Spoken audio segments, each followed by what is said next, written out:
sir. Welcome back to the LEC post-game lobby as we frantically get these boys some microphones.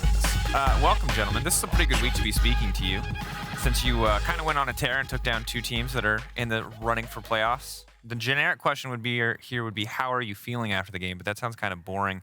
So instead, Perks, is it like extra special for you still every time you beat Caps, or is it like not a thing that you think about? I mean, I definitely prepare for G2 more than for other teams. I think it's a mix of playing against my old teammates and mostly playing against my old club. I don't want to lose to them. And since we got 3-0 last time we faced them, and we lost also the first time, like it's about time that we actually show up, right? So it's more about showing up than like losing, yeah. Yeah. Does that carry through for you, FLICKR? Are there any teams that you like feel a special kind of pressure to beat? Obviously, you don't have the same history with the G2 boys. Is there like, when you see Misfits, do you still want to be Misfits? No, I don't care about beating Misfits, but also helps we have beaten them 2-0 this split. Yeah. I mean, G2, I suppose a little bit, because I actually really respect Broken Blade as a top laner more than, you know, the other tops in Europe right now. Yep. And we also lost against them a fair amount, so it's nice to beat them. I think their top side is really strong. Maybe the bot is like a little bit weaker, but you know, it's a fun challenge playing against them anyway. Yeah, and obviously it's a super dominant week for you guys, both this game and the game as well yesterday. I'm curious how you feel about consistency as a team. Do you think this is just like one particularly good week of practice that just showed itself on stage, or is this like a big breakthrough and we're now going to see that level of consistency from Vitality, Perks? I think we've had like many good weeks of practice, and even like before the split started, I feel like we had good weeks of practice, and I feel like we just haven't been showing up. And now after more good weeks of practice and actually working on specific points and having extra screen blocks, having extra reviews, like getting on the same page, hanging out more together, like all the things, I think makes us just a better team, makes us understand each other more. So I think this is just a upward trajectory that we've been kind of waiting for. And I'm just excited to say that I'm happy with how we performed on stage. You know, I don't think I was happy once, like as happy as I am now, like this whole year, as to how he performed. And I think that's kind of nice, yeah. I mean, it obviously everyone can see it. You have an out-of-this-world scoreline coming into this game, and it feels like a team effort. And obviously, FLICKR, for you yesterday, you had a bit of jungle help, to be fair, but you did also obliterate Finn on the top side of the map, so it's been like clearly a good week for the solo lanes as a whole. Do you think it's fair to call you guys a pretty top-side-focused team as well? I know that Karsley and Lebrov don't necessarily have the same pedigree as the two of you in a lot of people's eyes. How do you view your team? Because I think everyone has labeled G2, hey, they're the top-side team. You know, we look at their bottom lane sometimes, but maybe not as much. How do you look at Vitality as a team overall? FLICKR, yeah, sorry, I'm bad at directing questions. I'm not used to having two guests. It's hard. Normally I have like a cage roll or something. Right now, I think it just depends on meta. I think we are really flexible. So, you know, just depends on what champs we play. You see Kalista and Ravens get picked from some other teams like Excel and Mad, and they're really good at playing through all lanes, actually. And we have not like shown this yet on stage, but I have full confidence in Karsley and Lebrov. I think they are really insane, and you know they play all sorts of different champions. They played like Karsley's like good Draven actually. I don't think he's played it on stage this year, but you know who knows, maybe next week. You got to be careful for it. Leak those strats or fake leak those strats. I guess we'll find out. We'll see, right? But you know, I think our top side synergy is getting there. Is Harry was doing a really good job at playing early game, and it feels pretty easy, pretty simple to play. And yeah, I would say for now we've shown that we have strengths top side. Yeah, it definitely looks like it, especially when you talk about Haru. Obviously, yesterday it felt like you guys were really on the same page, and it feels like it's becoming a whole team effort as opposed to just some. Obviously, you guys have always been really strong individually in lanes, and it feels like you've been winning your lanes, but bringing it together as a team. One man brought it together slightly more than everyone else, at least in the eyes of the public. Our Kia player of the game, none other than Perks. You get the dramatic music sting. You get the Trundle ganks. Yeah, you said it. You said you finally felt like really happy about the performance. Are you more worried about individual performance, or are you more worried about the team performance when you look back, or like when it comes to improving week to week? I mean, it might sound like cocky, but I don't think I've been worried about my individual performance once this year, besides the first week of Action Vex in Spring Split. That was pretty disasterful. I tried to forget that, actually. Yeah. I didn't even think about it until now, honestly. I completely deleted it from memory. But yeah, I think I've been performing quite well, and sometimes it just doesn't work out. Sometimes, like, obviously, when my team is playing as insane as last two games, I will look better than even I am, right? So it's like people don't realize that how well you play as a team reflects on how well an individual player plays as well, right? Yeah. Like when we're all playing well together and we're playing as a unit, every single one of us will look much better. But when you have like split calls and we have bad decision making and we are just not on the same page, and we will all look like clowns, you know, because we are just like making stupid mistakes that, oh, I thought you were gonna do this. Oh, but I thought you were doing this, you know? So it's about getting on the same page and not making those stupid mistakes. Yeah. And again, cautiously optimistic that the clown phase is over, where it's just vitality on the rise now. When we talk about be so sure yet. Yeah, okay, let's one more week, you know, one more week. One step at a time. I think for most teams, it feels like people are just focusing game to game, but I'm curious for you, Alfari, and for you as well, Perks. When we look ahead, is it playoffs that you're just focused on right now? Is it LEC titles? Is it top 3 in LEC and getting to Malmo? Is it Worlds? Obviously, there's 4 winning seeds. the split, man. Like winning the split? Nothing else matters. Dang. It's winning every single game. We'd have to make playoffs first. I'm scared. That's true. I like the discrepancy there. You're like full in winning the split. Now, Alfari, are you more the guy that's just like, let's take it one step at a time. Let's just try to get to playoffs. Just try to focus on what's in front of us. Yeah, just every game. I've missed playoffs enough. I don't want it to happen again. I have to say I was a bit sweating last split. Like I don't think I'm so used to that sweating. I think there was once in 2020 summer I was like sweating almost as hard. We had negative record with G2 at that summer. Yeah. Like, we were like 6 and 7. And if like Cups hadn't stolen that Baron against Rogue, like I still remember the game, like maybe we would be like in the gutter, you know, and we wouldn't make playoffs and we wouldn't make Worlds, you know. So it's definitely scary not making playoffs, but I think now we have like kind of like good position to take a bit of a breath, you know, and like slow down a bit, you know. Yeah, that's it. Well, let's take a look at those standings. Obviously, in general, the ladder is just super close right now. 4th to 8th, incredibly close overall when we pull the standings up on the screen in front of you. BDS mathematically now eliminated from playoffs. Condolences out to the BDS lineup. It was a It was a good run. season. So much potential. God damn. Whew, I'm just going to take a breath and not respond to that one.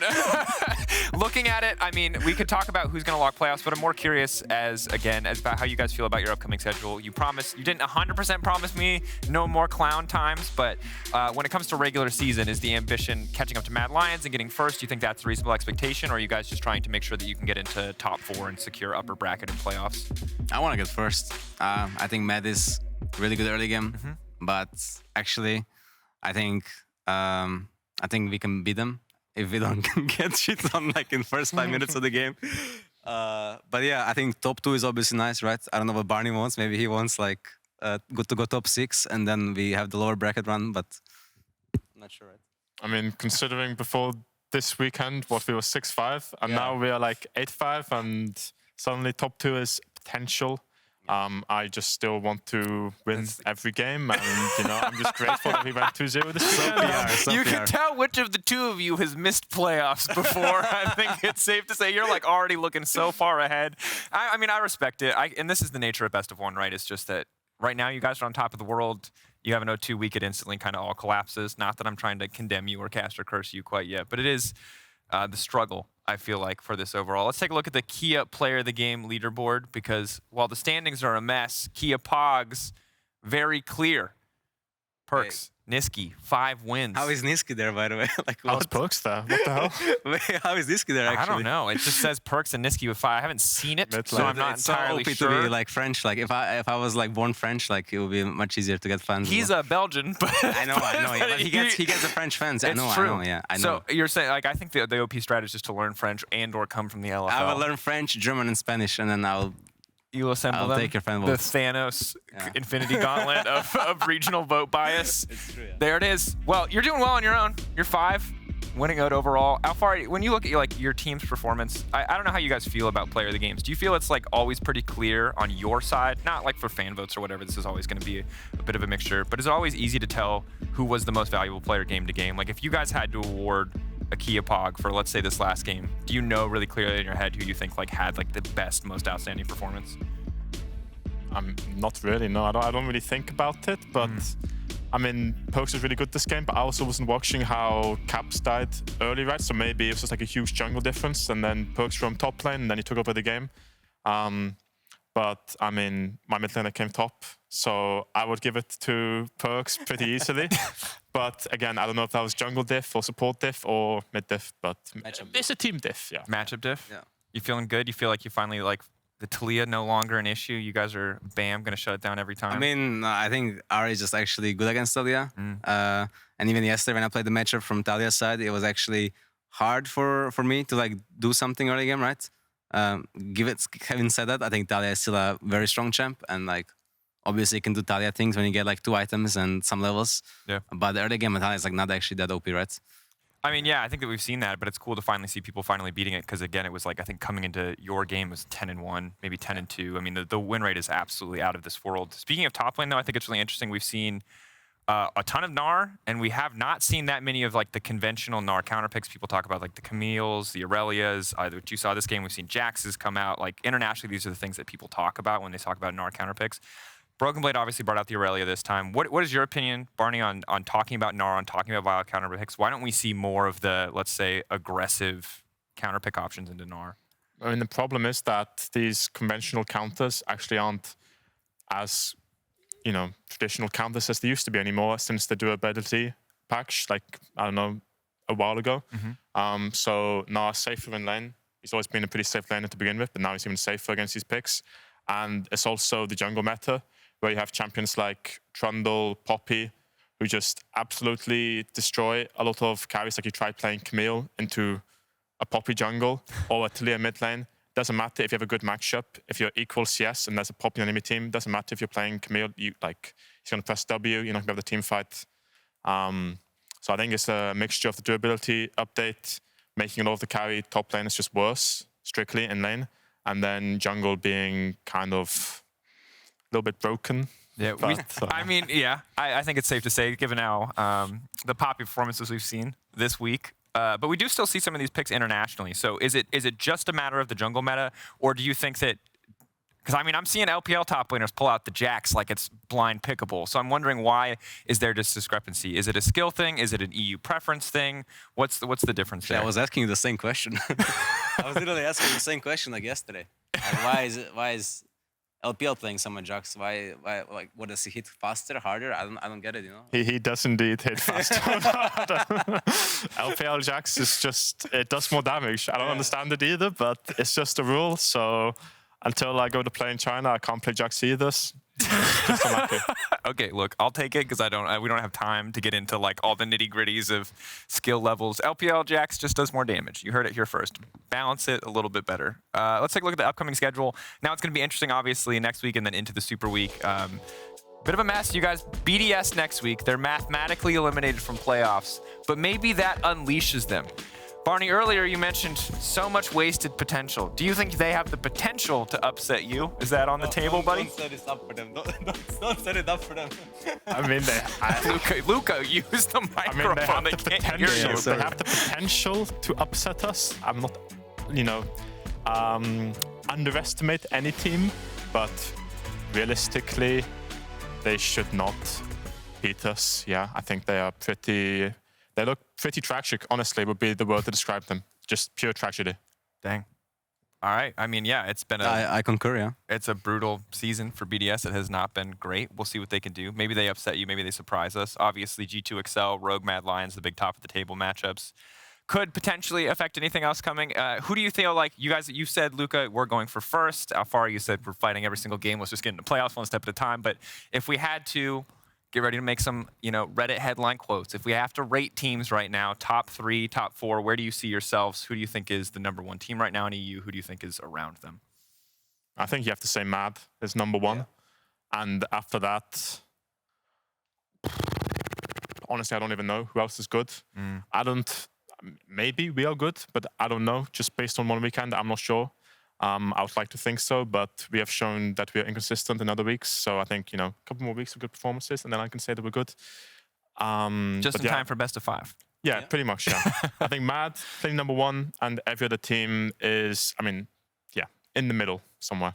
And I like it. I mean, it makes it very hard to plan any content for playoffs, makes it hard to know which teams are going to lock, but it does make for a very compelling league. We'll see, obviously, who can dethrone some of these teams in the weeks to come.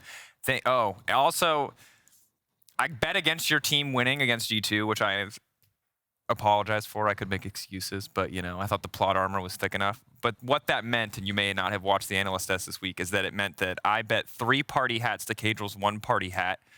So Kadrill won. He then immediately left and also stole my host, hence me being here. So if we could get the picture up of him assembling the Exodia of party hats.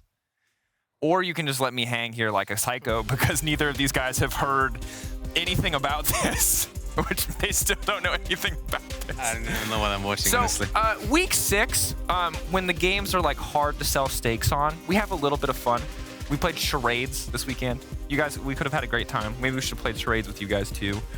So Kadrill won all the games. He is now the party hat king. And yeah, I guess I now have to embarrass myself in front of you fine gentlemen to explain this whole thing.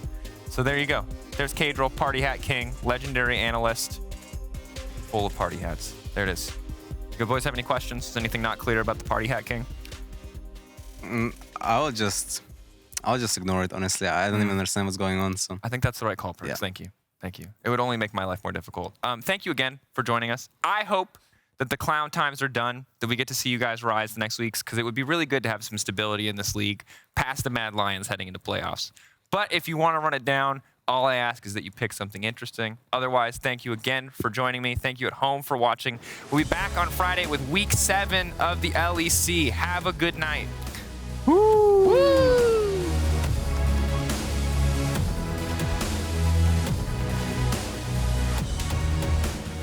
Hello, welcome to the LEC. We are live from Berlin, Germany.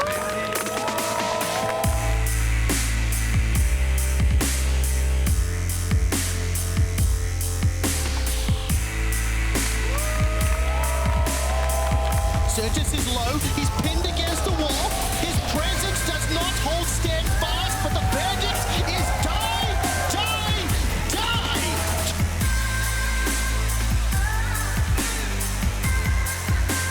Harvey stepping forward, teleport's being channeled as well. Oh no, Cyclone will knock up Lawson. Flash forward from Xerxes. He goes golden with a stopwatch and the pillar of filth will slow down Malran. Larson's next to fall. Teleport into death.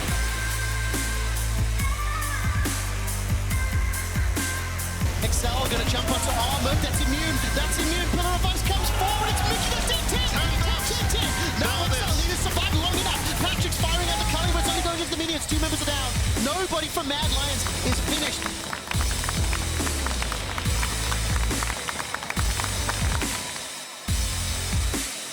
Unless they do that, unless you get caught out, these flicks from Humanoid have been fantastic. There's going to be the ultimate from the Sivir to try and speed everyone up. Shelly will be able to get the belly move off, but another flick back means that Nuclear Int is dead. There's a double kill coming out now for Wonder. Fnatic, they're building that momentum we talked about. They're building up some movement to try and make sure this game can be a win for them.